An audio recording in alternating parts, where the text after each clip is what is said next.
नमस्कार, मैं श्रीमती ऋचा राठौर, सहायक प्राध्यापक राजनीति विज्ञान, शासकीय महाविद्यालय अकलतरा से हूँ। आज हम एमए के फोर्थ सेमेस्टर के फर्स्ट पेपर भारत में राज्यों की राजनीति का 5th यूनिट के बारे में चर्चा करेंगे। 5th यूनिट में सबसे पहला टॉपिक है हमारा अंतर्राज्यीय परिषद। अंतर्राज्यीय परिषद, इंटर स्टेट काउंसिल। अंतर्राज्यीय परिषद, इंटर स्टेट काउंसिल के बारे में सबसे पहली बात कि इंटर स्टेट काउंसिल आईएससी एक संवैधानिक निकाय है जिसका निर्माण राष्ट्रपति के द्वारा किया गया था। आईएससी के निर्माण का स्रोत हमारे भारतीय संविधान का अनुच्छेद आर्टिकल 263 है, जिसके तहत ही राष्ट्रपति के द्वारा आईएससी की स्थापना की गई थी।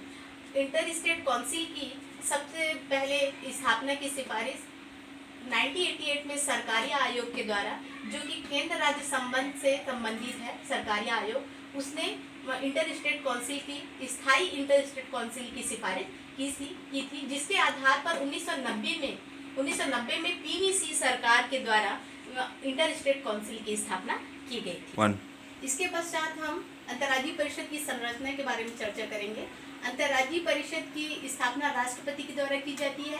प्रधानमंत्री इसके अध्यक्ष होते हैं। संघ राज्य के 6 मंत्री, कैबिनेट मंत्री इसके सदस्य होते हैं और सभी राज्यों के मुख्यमंत्री और संघ शासित प्रदेशों के अध्यक्ष भी इसके सदस्य होते हैं। अंतर्राज्यीय परिषद के कार्यों के बारे में हम चर्चा करेंगे। इसके पश्चात अंतर्राज्यीय परिषद जो होती है उसका मूल कार्य होता है कि राज्यों के बीच जो विवाद होते हैं उनकी जांच करना, उनको सलाह देना।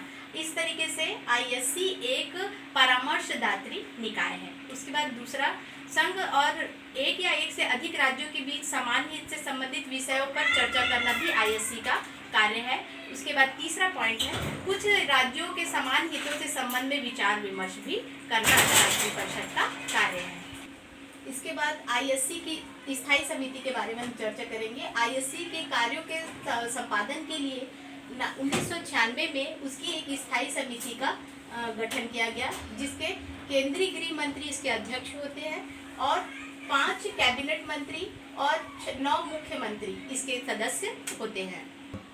आज हम आईएससी के महत्व के पहले कुछ चीज़ें और जानेंगे। आईएससी के बारे में कुछ ऐसी धारणाएं हैं कि आईएससी एक सिर्फ वार्ता का मंच है, इसकी बैठकें नियमित नहीं होती हैं और इसकी अनुशंसाएं सरकार पर बाध्य नहीं है, किंतु उसके विपरीत भी आईएससी का अपना एक महत्व है। सबसे पहला पॉइंट है, आईएससी अंतर्राज्यीय परिषद एक अंतर्राज्यीय परिषद को संवैधानिक समर्थन प्राप्त है।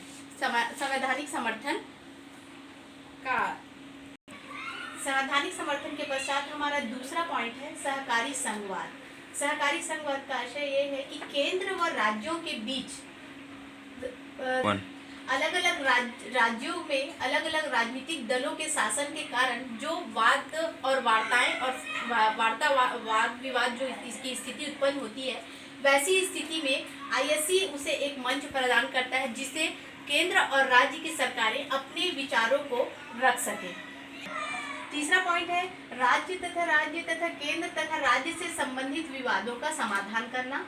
अंतर्राज्यीय परिषद 2 या 2 से अधिक राज्यों के बीच के विवादों को, उसके साथ ही साथ केंद्र और राज्य से संबंधित विभिन्न प्रकार के संबंधित विवादों का समाधान करने को भी एक मंच प्रदान करता है। चौथा पॉइंट है निर्णय प्रक्रिया को विकेंद्रीकृत बनाना। आईएससी अंतर्राज्यीय परिषद इस तरीके से आईएससी के विकेंद्रीकरण का एक जरिया है, जिसके माध्यम से राज्य की जो सरकारें हैं वह केंद्र की सरकारों से अपने विचारों को विमर्श कर सकें और ये विकेंद्रीकरण का एक उदाहरण प्रस्तुत करती हैं। पांचवा है सरकारों को अधिक जवाबदेह बनाना। आईएससी केंद्र की सरकार और राज्य की सरकारों को अपने कार्यों और दायित्वों के प्रति अधिक जवाबदेह बनाती हैं, जिससे वह जो कार्य कर रहे हैं, केंद्र की सरकारें व राज्य की सरकारें जो कार्य कर रही हैं उन कार्यों को अधिक जवाबदेहिता के साथ कर सकती हैं। छठवां है एक सुरक्षा वाल्व। अंतर्राज्यीय परिषद एक सुरक्षा वाल्व का काम करती है। यह केंद्र और राज्य को आपस में चर्चा करने और किसी समस्या को अपने नज़रिए से देखने और समझाने में सफल हो जाती है, जिस तरीके से जो छोटी छोटी समस्याएं हैं वो बड़ा रूप नहीं लेकर बल्कि एक निश्चित एक मंच में अच्छे से उस समस्या का समाधान कर लेती है। आईएससी अंतर्राज्यीय परिषद को सशक्त बनाने के लिए अभी तक केंद्र राज्य से संबंधित 2 आयोगों का सरकारी आयोग का गठन 1983 में किया गया था, जिसका कार्यकाल 1 वर्ष का था, लेकिन उसने अपनी रिपोर्ट 3 वर्ष पश्चात दी। 1988 में सरकारी आयोग ने आईएससी से संबंधित 3 सुझाव दिए। सबसे पहले उसने कहा कि अंतर्राज्यीय परिषद को स्थायी बना दिया जाए। दूसरा, आईएससी का नाम बदलकर अंतर सरकारी आईजीसी कर दिया जाए। तीसरा, आईएससी को सामाजिक आर्थिक योजना और विकास के अतिरिक्त अन्य दायित्वों को भी सौंप दिया जाना चाहिए। केंद्र राज्य संबंधित दूसरी आयोग पुंछी आयोग की अनुशंसा, जिसमें उन्होंने 2010 में अपनी 3 सिफारिशें दी थी। पहला, कि वर्ष में कम से कम 3 अंतर्राज्यीय परिषद की 3 बैठक अवश्य होनी चाहिए। परिषद में विषय विशेषज्ञों को भी शामिल किया जाना चाहिए। और तीसरा, राष्ट्रीय विकास परिषद के कार्यों को आईएससी को स्थानांतरित कर दिया जा सकता है।